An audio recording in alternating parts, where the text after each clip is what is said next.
வணக்கம். நம்ம சேனலுக்கு தொடர்ந்து ஆதரவளித்து கூட இருக்கும் நல்ல உள்ளங்களுக்கு நன்றி. தொடர்ந்து ஆதரவு கொடுங்க. அதாவது நாடாளுமன்றத்தில் மாநிலங்களவையில் நேற்று நிர்மலா சீதாராமன் ஆக்ரோஷமாக சண்டை போட்டது. அதற்கு பிறகு பார்த்தீங்கன்னா அதற்கு ப. சிதம்பரம் விளக்கம் கொடுத்தது. அதற்கு பிறகு கபில் சிபில் அவர்கள் பேசினது. இதெல்லாம் பெரிய விவாத பொருளாக இருக்குது. தொடர்ந்து நிர்மலா சீதாராமன் அவர்கள் ஆவேசமாக பேசும்போது திருச்சி சிவா அவர்கள் மேலே மரியாதை இருக்குது, ஆனால் அவர் சொல்கிறதெல்லாம் பொய்.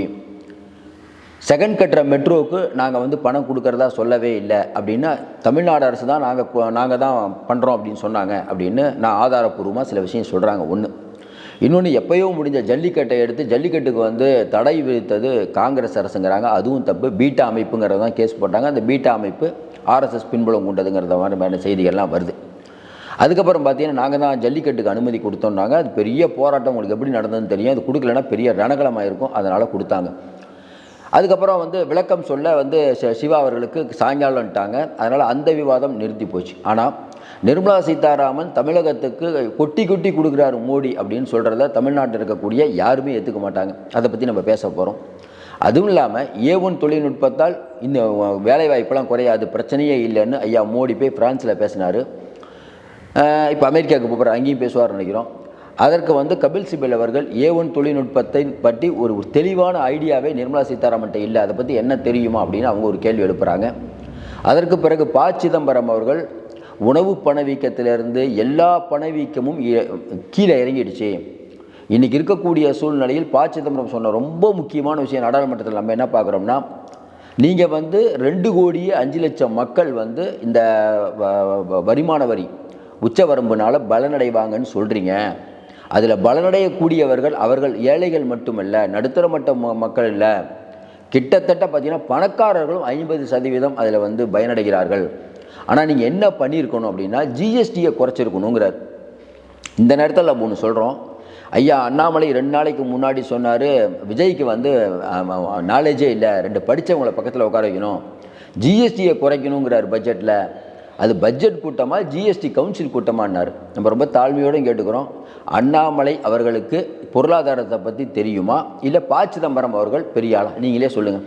அண்ணாமலை ஐபிஎஸ் படித்தவராக இருக்கலாம், ஆனால் ப. சிதம்பரம் அந்த ஏரியாலேயே இருந்து நிதியமைச்சராக பட்ஜெட் சமர்ப்பித்தவர், நிதியில் மேலாண்மையில் எவ்வளோ கை தேர்ந்தவர். அவர் மேலே நிறையா கருத்து வேறுபாடு இருக்கலாம். நிதி மேலாண்மையில் அவர் எவ்வளோ கை தேர்ந்தவருங்கிறது உலகத்துக்கே தெரியும். அப்படிப்பட்ட ப. சிதம்பரம் நாடாளுமன்றத்தில் ஜிஎஸ்டியை குறைக்கணும் அப்படின்னு சொல்கிறத எப்படி இல்லைன்னு மறுக்கிறார். ஜிஎஸ்டியை குறைங்கன்னு சொல்கிறது யார்? திமுக சொல்லுது, அதிமுக சொல்லுது, இங்கே இருக்கக்கூடிய எல்லா கட்சியும் சொல்லுது, பிஜேபியை தவிர விஜயும் சொல்கிறாரு. நேற்று 2 நாளைக்கு முன்னாடி விஜய் பேசுறதுக்கு நீங்கள் கவுண்டர் கொடுத்தீங்க. அதனால் இதை நம்ம பேச வேண்டிய அவசியம் இல்லைன்னா விஜய் பற்றி பேச வேண்டிய அவசியம் இல்லை. அவர் கவுண்டர் கொடுத்ததுக்கு அண்ணாமலை சொன்ன பதில். அப்போ அண்ணாமலை தமிழ்நாட்டில் எல்லாம் தெரிஞ்ச மாதிரி பேசுகிறது தப்பு, நம்ம ஏற்கனவே சொன்னோம். அதை மீண்டும் உறுதிப்படுத்தியிருக்காரு நிதியமைச்சர் அவர்கள். தொடர்ந்து நம்ம சொல்லிகிட்டு இருக்கோம்ல, இன்றைக்கி இருக்கக்கூடிய சூழ்நிலையில் நிறைய விஷயம் பேசலாம். இப்போ இந்த நாடாளுமன்றத்தில் நிர்மலா சீதாராமன் அவர்கள் பேசியது பார்த்தீங்கன்னா, நிர்மலா சீதாராமன் உட்காருன்னு சொல்லிட்டு அது பயங்கர ஆர்ஷா பேசி அந்த வீடியோ கூட இப்போ நாங்கள் ப்ளே பண்ணுறோம் பாருங்கள். ஏன்னா என்ன விஷயம்னா, அவர்கள் என்ன சொல்கிறாங்க, மெட்ரோவுக்கு 2ஆம் கட்ட மெட்ரோவுக்கு நாங்கள் எங்கள் திட்டம் இல்லை, சென்ட்ரல் கவர்மெண்ட் திட்டம் இல்லை, ஸ்டேட் கவர்மெண்ட்டு தான் நாங்களே எடுத்து நடத்துகிறோன்னு சொன்னாங்க. எல்லாருக்கும் தெரியும், ஐயா எடப்பாடி பழனிசாமி இருக்கும்போது தான் ஃபேஸ் 2 வந்தது. அப்போ நடந்த விஷயங்கள் என்ன? முதல்ல என்ன சொன்னாங்க, வெளிநாட்டில் இருக்கக்கூடிய பன்னாட்டு நிறுவனங்கள்கிட்டருந்து லோன் வாங்கி அதை கொஞ்சம் எடுத்துக்குவாங்க. மொத்தம் நம்ம முதல்ல போட்டது 83,000 கோடி, அதுக்கப்புறம் 65,000 கோடியாக அது சொன்னாங்க. அதற்கு பிறகு என்ன நடந்ததுன்னா, அவர் மோடிலாம் ஃபஸ்ட்டு ஃபேஸை துவங்கி வைக்க போகும்போது எடப்பாடி பழனிசாமி வேண்டுகோள் வைக்கிறார், இந்த மாதிரி செகண்ட் ஃபேஸுக்கு அப்ரூவல் கொடுங்கன்னு. கொடுக்கல. அதற்கப்புறம் 2 வருஷம் கழித்து இன்னொரு தடவை வரும்போது அப்பையும் எடப்பாடி பழனிசாமி கேட்குறாரு, அப்பையும் நீங்கள் கொடுக்கல. அதுக்கப்புறம் என்ன சொன்னீங்க? அதுக்கப்புறம் தமிழ்நாடு அரசு வேலையை ஆரம்பிச்சிருச்சு. 11,000 கோடி ரூபா செலவில் ஆரம்பிச்சிட்டாங்க வேலையை. ஆரம்பிக்கும் போது திடீர்னு சென்ட்ரல் கவர்மெண்ட் என்ன வருது, நாங்கள் அந்த தொகையை கொடுக்குறோன்னு வரீங்க. எப்போ சொன்னீங்க? 2021 தமிழகத்தில் தேர்தல் வரும்போது அப்போ நிதியமைச்சர் சொல்கிறார், நாங்களும் எங்கள் பங்குக்கு கொடுக்குறோம். சரி, இவங்க சென்ட்ரல் கவர்மெண்ட்லேருந்து கொடுப்பாங்கன்னு பார்த்தா சென்ட்ரல் கவர்மெண்ட்டில் கொடுக்க மாட்டாங்க. வெளிநாட்டில் இருக்கக்கூடிய கொடுக்குறாங்கள கடன், அந்த கடனை நேரடியாக அவங்க இதுக்கு கொடுப்பாங்க. இது மெட்ரோ, இதை வாங்கி கொடுக்கறது யாருன்னா தமிழ்நாடு அரசு. ஆனால் இவங்க என்ன பண்ணிட்டாங்க, நேரடியாக வெளிநாட்டு வர்றாங்கள பணம், அந்த பணத்தை ஒன்றிய அரசு வாங்கி சிஎம்ஆர்எலுக்கு கொடுக்கும். அப்போ தமிழ்நாடு அரசு இந்த ரோலே இல்லை. சரி ரைட்டு, வெளிநாட்டிலேருந்து பணம் வருது, அதை கொடுக்குறாங்க, எப்படியோ வேலையை ஆரம்பித்தா சரி நம்ம சொல்கிறோம். ஆனால் அங்கே என்ன ஒரு ட்விஸ்ட் வைக்கிறாங்கன்னா, அதில் ஒரு சரத்து வருது, இந்த கடனை யார், இதில் தமிழ்நாடு அரசு ரோலே இல்லை, கடன் கொடுக்கறது வெளிநாட்டுக்காரங்க, அதை வாங்கி கொடுக்கறது இந்தியா கவர்மெண்ட்டு, சிஎம்ஆர்எல்லாம் நம்ம மெட்ரோ, சென்ட்ரல் மெட்ரோ, இவங்க 3 பேர் தான். ஆனால் 5 ஆண்டுகளில் இதை கட்டணும், திருப்பி மெதுவாக கட்டணும்.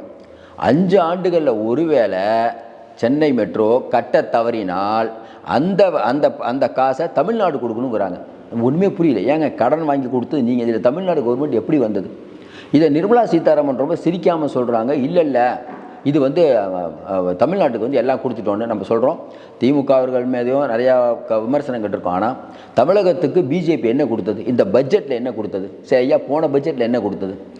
ஏற்கனவே நீங்கள் எய்ம்ஸை வரேன் நீங்கள் எய்ம்ஸ் இங்கே வந்ததா சொல்லிக்கிட்டே போகலாம். இவங்களுடைய நிறைய திட்டங்கள் வரவே இல்லை. ஆனால் என்ன சொல்கிறீங்க, வெளியில் வரக்கூடிய செய்தி பாருங்கள், 1085 கோடி நாங்கள் அந்த திட்டத்தில் கொடுத்தோம். சமூக ஊடகங்கள் அதை எப்படி டெக்னாலஜியை கையாளணுங்கிறதுக்காக, சின்ன பசங்க கற்றுக்கணுங்கிறதுக்காக 1085 கோடி கொடுத்தோம். அது பேர் சமய சிக்ஸாஸ் ஏதோ சொல்கிறார் அண்ணாமலை. அதுக்கு காசு எங்கே? அப்புறம் இவங்க சொல்கிறாங்க பிஎம்ஸ்டிக்கு நீங்கள் பணமே கொடுக்கலன்னு இவங்க சொல்கிறாங்க. இப்போ என்னென்னா ஸ்டேட்டு பணம் கொடுக்கலாங்கிறாங்க, சென்ட்ரல் கொடுக்குதுங்குது. உண்மையிலேயே கொடுத்தாங்களா கொடுக்கலையா அப்படிங்கிறதுக்கு வெள்ளை அறிக்கை வெளியிடணும். தமிழ்நாடு அரசு வெள்ளை அறிக்கையும் வெளியிட மாட்டுறாங்க. நம்ம சென்ட்ரலில் பேசும்போது தமிழ்நாட்டையும் பேசி தாங்க ஆகணும். இன்றைக்கி இருக்கக்கூடிய நிலைமையில் வெளிப்படையாக ஐயா பாருங்கயா, சென்ட்ரல் கவர்மெண்ட் எங்களுக்கு பணம் வரல, இந்த அளவுக்கு நிர்மலா சீதாராமன் சொல்லிட்டாங்கல்ல, எழுத்துப்பூர்வமாக எல்லா விஷயத்துக்கும் ப்ரெஸ் மீட் வைக்கிறாங்களே, இதில் ப்ரெஸ் மீட் வச்சு தமிழ்நாடு தங்கம் தென்னரசு அவர்கள் ஐயா பாருங்கள், பேஸ் 2க்கு இந்த அளவுக்கு வந்தது, இவங்க இந்த டைமில் இந்த டேட்டில் இப்படி சொன்னாங்க, இந்த டேட்டில் இப்படி மாற்றி சொன்னாங்க, இந்த டேட்டில் இப்படி சொன்னாங்கிறது விளக்க வேண்டியதானே. நீங்கள் சென்ட்ரல் கவர்மெண்ட்டுக்கு சரியான சம்மட் ஐடியா இருக்கும்ல, ஏன் வெளியிட மாட்டீங்க? வெளியிட்டிருக்கணும்ல. இப்போ நாடாளுமன்றத்தில் இவ்வளவு தூரமாக கர்ஜித்த நிர்மலா சீதாராமன் போடுறாங்க, கீழே வேலை வந்துடுவாங்களே சங்கிகள். ஐயோ, நிர்மலா சீதாராமன் மாதிரி ஒரு இரும்பு பெண்மணி இல்லை, ஜெயலலிதாவுக்கு அப்புறம் இவங்க தான் இரும்பு பெண்மணி, மார்க்கெட் தாச்சருக்கு அப்புறம் இவங்க தான் இரும்பு பெண்மணி, அவங்க வாட்டுக்கு அடிச்சு விட்றாங்க. ஏங்க என்னங்க பேசிகிட்டு இருக்காங்க அவங்க? இன்றைக்கி நடந்த விஷயத்தை பேச சொன்னால் அதை விட்டுட்டு கதையெல்லாம் சொல்லிகிட்டு இருக்காங்க. அப்போ சென்ட்ரல் மெட்ரோ யார் திட்டம்? சரி, இன்னும் கேட்குறோம், நீங்கள் மும்பையில் மெட்ரோ திட்டம் யார் காசு கொடுக்குறா? ஒவ்வொரு ஊர், ஹைதராபாத்தில் மெட்ரோவில் யார் காசு கொடுத்தது? அப்போ அதெல்லாம் யார் காசு கொடுத்தா? அது மாநில அரசு கொடுத்ததா, சென்ட்ரல் கவர்மெண்ட் கொடுத்தா? நமக்கு ஒன்றுமே புரியல. இன்னும் குறிப்பாக நம்ம இன்னொன்று கேட்குறோம், தமிழ்நாட்டில் இப்போ ஜிஎஸ்டி அப்படிங்கிறத ரொம்ப தெளிவாக நம்ம ப. சிதம்பரம் சொல்கிறார், ஜிஎஸ்டி வரியை குறைக்காமல் இது வேலைக்கு ஆகாது. ஏன்? கடந்த 10 ஆண்டுகளில் பணவீக்கம் ரொம்ப அதிகமாகிடுச்சு. அது மெடிக்கல் பணவீக்கமாக இருந்தாலும் சரி, உணவுப் பொருள் பணவீக்கமாக இருந்தாலும் எல்லாமே அதிகமாகிடுச்சு. இந்த அதிகமானதுக்கு காரணம் ஜிஎஸ்டி. இன்னும் குறிப்பாக சொன்னால் இந்த ஜிஎஸ்டியை குறைக்கலாமல் இது வேலையே நடக்காது. ஒரு ஆய்வறிக்கை என்ன சொல்லுது? ஒரு கிராமப்புறத்தில் இருக்கக்கூடிய ஒரு தனிநபர் ஒரு மாதத்துக்கு செலவிடுற தொகை 4500 ரூபா. சென்னை மாதிரி மெட்ரோவில் இருக்கக்கூடியவங்க செலவிடுற தொகை 6900 ரூபா. ஆனால் இவங்க போட்ட பட்ஜெட்டில் அந்த 2 பேருமே வரல. இந்த 2 பேருக்கும் இல்லாத பட்ஜெட் யாருக்காக? அடித்தட்டு மக்கள், ஏழை மக்களுக்கு நீங்கள் பட்ஜெட்டே போடலை. அப்போ பட்ஜெட்டில் என்ன அம்சம் சேர்த்துருக்கணும்னு அவர் சொல்கிறாரு. 100 நாள் வேலை திட்டம் இருக்குல்ல, அந்த 100 நாள் வேலை திட்டத்துடைய அமௌண்ட்டை அதிகப்படுத்தியிருக்கலாம், ஏழைகளுக்கு காசு போகும். அது மட்டும் இல்லாமல் பெட்ரோல் டீசலுக்கான அந்த வரியை ஒரு 2 ரூபா 3 ரூபா குறைச்சிங்கன்னா அது உச்சபட்சமாக இந்திய மக்களுக்கு ஒரு பெரிய, ஏன்னா பணக்காரங்க ஏழைன்னு எல்லாரும் உபயோகப்படுத்துகிறாங்க. இதையெல்லாம் செய்யாமல் நான் வருமான வரி விலக்கு கொடுத்துட்டேன்னு சொல்கிறீங்களே, நீங்கள் கொடுத்த வருமான வரியால் வருஷத்துக்கு 500 கோடி கட்டக்கூடிய முதலாளிகளும் பயன்படுறாங்க, 750 கோடி கட்டக்கூடிய முதலாளிகளும் பயன்படுறாங்க. ஏழைகள் ரொம்ப கம்மியாக தான் இவங்க சொல்கிறது. அப்போ இதில் என்ன கால்குலேஷன் இருக்குது? நீங்கள் சொல்கிறதெல்லாம் தப்புன்னு நிதி அமைச்சர் சொல்கிறாரு, இதற்கு ஏதாவது பதில் இருக்கா? அதுக்கப்புறம் பின்னாடியே வந்த கபில் சிபில் சொல்கிறார், A1 தொழில்நுட்பம் அப்படிங்கிறது ஒரு பெரிய ஒரு விஷயம் வருது, அதனால் பல பேர் வேலை இல்லாமல் பாதிக்கப்படுவாங்க. ஆனால் பிரதமர் மோடி சொல்கிறார், அதெல்லாம் ஒன்றும் இல்லைங்க, A1 தொழில்நுட்பத்தினால ஒன்றுமே பிரச்சனை இல்லை, அது எந்த தொழிலையும் பாதிக்காதுங்கிறாங்க. இந்த A1 தொழில்நுட்பம்னா இவங்களுக்கு ஒரு சரியான புரிதல் இல்லை. A1 தொழில்நுட்பத்தை பற்றியான டெக்னாலஜி, அதுக்கான மையங்கள் அமைக்கணும் அப்படின்னு சொன்னாங்களே, எப்போ அதை அமைக்க போகிறீங்கன்னு அவர் கேட்குறாரு. இந்த எந்த விஷயத்துக்கும் பதில் சொல்லாமல் ஒரே அடியாக நாங்கள் செய்கிறது தான் சரிங்கிறீங்களே, எந்த விதத்தில் சரி? நம்ம என்ன கேட்குறோம், நீங்கள் சொல்கிறது சரி அப்படிங்கிற ஒரு வாதத்துக்கு வச்சா கூட இன்றைக்கி டாலருக்கு நிகரான இந்திய ரூபாயின் மதிப்பு இதுவரை இல்லாத அளவுக்கு இழப்பு ஏற்பட்டிருக்குது. இதற்கு உங்கள் பொருளாதாரம் என்ன பண்ணுச்சு? அதுக்கு பதில் தொடர்ந்து நம்ம சொல்லிட்டு இருக்கோம்ல. இன்றைக்கி தமிழ்நாட்டில் பட்ஜெட் இப்போ போட்டாங்களே, அந்த பட்ஜெட்டை தமிழ்நாட்டில் இருக்கக்கூடிய எல்லா அரசியல் கட்சி எதுக்குது, உங்கள் கூட்டணி கட்சி எதுக்குது? என்ன காரணம்? நீங்கள் பீகாருக்கு மட்டும் பட்ஜெட் போடுறீங்கிறாங்க. தமிழ்நாட்டுக்கு நீங்கள் மெட்ரோ, அதுக்கப்புறம் பார்த்தீங்கன்னா தமிழ்நாட்டுக்கு மெட்ரோவுக்கு இந்த அளவுக்கு டிலே ஆனதுக்கு காரணம் என்ன? Central government. சொல்லிக்கிட்டே போகலாம். தமிழ்நாட்டில் என்ன நீங்கள் முதலீடுகளை கொண்டு வந்துட்டீங்க, தமிழ்நாட்டுக்கு என்ன நீங்கள் பணம் கொடுத்தீங்க, எல்லா திட்டத்துக்கும் நீங்கள் ஒரு பேர் வச்சு அதுக்கு ஆளுநர் ஒரு முட்டுக்கட்டை போடுவார், யூஜிசி விஷயம் எல்லா விஷயத்துக்கும் பிரச்சனை. அப்போ ஒன்றிய அரசு அப்படிங்கிற ஒன்று தமிழ்நாட்டை முடக்கப்பாகுது அப்படிங்கிறது இந்த ஆட்சி அந்த ஆட்சி இல்லை, எல்லா ஆட்சிலையும். இதே மாதிரி சட்டசபையிலேயே ஓபிஎஸ் அவர்கள் பேசினார். நாங்கள் நிதி கேட்டிருக்கோம் கொடுக்கல அப்படின்னாரு. எடப்பாடி பழனிசாமி கேட்குறாரு, அப்பயும் நீங்கள் கொடுக்கல. இப்போ ஸ்டாலின் கேட்கும் போதும் கொடுக்கல. ஆனால் என்ன ஒன்றுன்னா, அப்போ எடப்பாடி பழனிசாமி இருக்கும்போது பாசிச பாஜக எங்களுக்கு கொடுக்கலன்னு அவர் சொல்லலை. ஏன்னா அவருக்கு பிஜேபியோட தயவு தேவைப்பட்டது. ஏன்னா பிஜேபி தான் அந்த கவர்மெண்ட்டே இயக்கிட்டு இருந்துச்சு. உண்மைதான், அது அதில் மாற்று கருத்துலாம் இல்லை, நம்ம அதில் சொல்கிறதுக்குலாம் இல்லை. ஆனால் இவர் ஸ்டாலின் அவர்கள் இப்போ என்ன பண்ணுறாங்கன்னா, இவர்கள் நினச்சிருந்தால் இன்னும் கடுமையாக மோதி இருக்க முடியும். நம்ம என்ன கேட்குறோன்னா, கர்நாடக அரசு எம்பி தேர்தலுக்கு வரும்போது ஒரு கேஸ் போட்டாங்க. எது எங்களுக்கு நிவாரணம் சரியாக கொடுக்கல, சென்ட்ரல் கவர்மெண்ட் கொடுக்கலன்னு ஒரு கேஸ் போட்டாங்க. உங்களுக்கு ஞாபகம் இருக்கும்னு நினைக்கிறேன். கரெக்டாக எம்பி தேர்தலுக்கு ஒரு 15 நாளைக்கு முன்னாடி ஒரு பெரிய அமௌண்ட்டை கர்நாடகத்துக்கு சென்ட்ரல் கவர்மெண்ட் விடுவிச்சது. அதே மாதிரி நம்ம ரொம்ப தெளிவாக ஒரு வெள்ளை அறிக்கையை போட்டு உச்சநீதிமன்றத்தில், ஐயா தமிழ்நாட்டுக்கு இவங்க பங்களிப்பே கொடுக்கல, இவங்க எந்த திட்டத்துக்கும் நிதி கொடுக்கல அப்படின்னு ஒரு விஷயத்தை ஏன் சொல்ல முடியாது? ஏன் சொல்ல முடியாதுன்னா, ஏகப்பட்ட விஷயம் இவங்களுது அங்கே மாட்டியிருக்குது. அதாவது இவங்க பிஜேபிகிட்ட நிறையா மாட்டியிருக்காங்க. பிஜேபியும் பணம் தரல. கேட்கக்கூடிய இடத்தில், வலுவாக கேட்கக்கூடிய இடத்தில் இருக்கக்கூடிய ஸ்டாலின் அவர்கள் சில விஷயத்தில் அமைதியாகிறார். பாசிச பாஜகன்னு சொல்கிறாங்க, அதோடு நிறுத்திக்கிறாங்க. நம்ம என்ன கேட்குறோம், உங்களை மாதிரியே தான் நம்ம மம்தா பானர்ஜிக்கு ஃபண்டு கொடுக்கல அப்படின்னு அவங்க ஏதாவது எனக்கு ஃபண்டு கொடுக்கல பிரச்சனை வருதுன்னு ஏதாவது தொடர்ந்து சொல்லிட்டு இருக்காங்களா? அவங்க கவர்மெண்ட் நடத்தலை. சென்ட்ரல் கவர்மெண்ட் பண்ணது தப்புங்க, அதில் மாற்று கருத்தே இல்லைங்க. ஆனால் நம்ம என்ன சொல்கிறோம், இந்த விஷயத்தை தமிழ்நாட்டு மக்களுக்கு எப்போ நீங்கள் சொன்னீங்க? இந்த சும்மா பொத்தாம் பொதுவாக எங்களுக்கு ஃபண்டு வரலன்னு சொல்லக்கூடாது. என்ன இப்போ உங்களுக்கு ஒரு நல்ல விஷயம், தமிழ்நாட்டில் பெருசாக திமுக ஐடிவிங்க திமுகக்காரங்க நிறைய பேர் இருக்கீங்க. இந்த யூடியூப் ஃபேஸ்புக் அதில் எல்லாமே பார்த்தீங்கன்னா நிர்மலா சீதாராமன் சொல்கிறது தப்புன்னு ஆதாரப்பூர்வமாக தமிழ்நாடு உங்களுக்கு நல்லது சொல்கிறேன், தமிழ்நாடு அரசுக்கு நல்லது இல்லை. ஆதாரப்பூர்வமாக இன்னும் சொல்லலாம்ல, அண்ணாமலை அவர்களே சொல்லுங்கள். அண்ணாமலை மாதிரி கேஸே போடலாம், அண்ணாமலை தவறான தகவலை பரப்பிட்டு இருக்காருன்னு. இப்போ நம்ம ஏற்கனவே சொன்ன மாதிரி விஜய் எடுத்துகிட்டு வந்து விஜய் சொன்னார்ல ஜிஎஸ்டி, அதை ஏற்கனவே திமுக தானே சொன்னிச்சு. திமுகவும் சொன்னாங்களா, அதிமுகவும் சொன்னாங்களா, அதை ஏன் நீங்கள் குறைக்க மாட்டீங்க?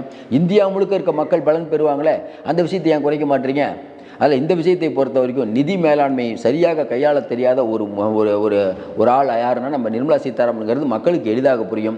நம்ம இன்னும் எளிமையாக சொல்கிறோம். இவங்க சொல்கிற ஒவ்வொரு கேள்விகளுக்கும், இவங்க கேட்குற நாடாளுமன்றத்தில் சொல்கிற ஒவ்வொரு கேள்விகளுக்கும் விரிவான விளக்கத்தை இங்கே இருக்கக்கூடிய தமிழ்நாடு அரசு மெட்ரோவில் என்ன நடந்தது, இந்த பிஎம்ஸ்டி திட்டத்தில் என்ன நடந்தது, அதுக்கப்புறம் நமக்கு வரவேண்டிய வருவாய் எவ்வளோ வரல, ஒவ்வொரு துறைக்கும் வரவேண்டிய வருவாய் எவ்வளோ வரல, 100 நாள் வேலை திட்டத்தில் 4 மாதமாக பணம் கொடுக்கலையே, அதை கார்கே வரைக்கும் பேசுகிறாரு, எவ்வளோ பணம் கொடுக்கல, இதனால் ஏழை மக்கள் எவ்வளோ பாதிக்கப்படுவாங்கன்னு இவங்க சொன்னாங்கன்னா, வெளிப்படையாக சொன்னாங்கன்னா, இவங்க அந்த கூட்டத்துக்கு கூட்டு போகிறாங்கள ஆளுங்க, பிஜேபி கூட்டு வராங்கல்ல, இப்போ அண்ணாமலை கூட்டம்லாம் பார்த்தீங்கன்னா வெளியூர்லேருந்து ஆள் கூட்டு வருவாங்க, எல்லா ஊர்லேருந்து, ஏன்னா ஆள் வேலை பண்ணுறாங்க. அந்த மக்கள் யார்? அவங்களாம் மிக மிக ஏழை மக்கள். 100 நாள் வேலை திட்டம், அந்த மக்களுக்கு ஒரு கோபம் வருமா வராதா? நம்மகிட்ட 100 நாள் வேலை திட்டத்துக்கு பணம் கொடுக்காம, காசு கொடுக்காம இவங்க மீட்டிங்கு கூப்பிட்டு 100 ரூபா கொடுக்குறாங்க, அந்த காசு எங்களுக்கு கொடுக்கலாமே, இந்த காசு யாருக்குன்னு யோசிப்பாங்களா, யோசிக்க மாட்டாங்களா? மீட்டிங்கு போனாலும் ஓட்டு போடுவாங்களா? இதையெல்லாம் பண்ண வேண்டும். மறுபடியும் நம்ம சொல்கிறோம், இதெல்லாம் திமுக பண்ண வேண்டுங்கிறது, எந்த ஆட்சி இருந்தாலும் பண்ண வேண்டுங்கிறது நம்ம எண்ணம். மீண்டும் சந்திப்போம். நன்றி, வணக்கம்.